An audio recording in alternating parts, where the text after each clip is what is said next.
Hello everyone and welcome back to another video. So in today's video I'm going to show you how to fix character training not looking like your photos on OpenArt. So if your character training on this platform doesn't look like your photos, it usually means the model didn't learn your face style properly, or the training inputs were not ideal. So let's say that you want to create a video using Zoro character from One Piece, right? And it shows a different character when you want to generate a video using this one. So to fix the issue, you will need us first to improve your training images, and that's the most important.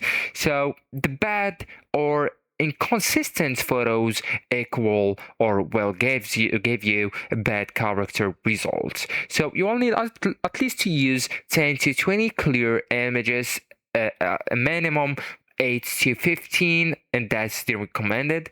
And for the same person only, no friends in frame, and good lighting, like natural light is the best, and different angles like front, side, slides, title, etc.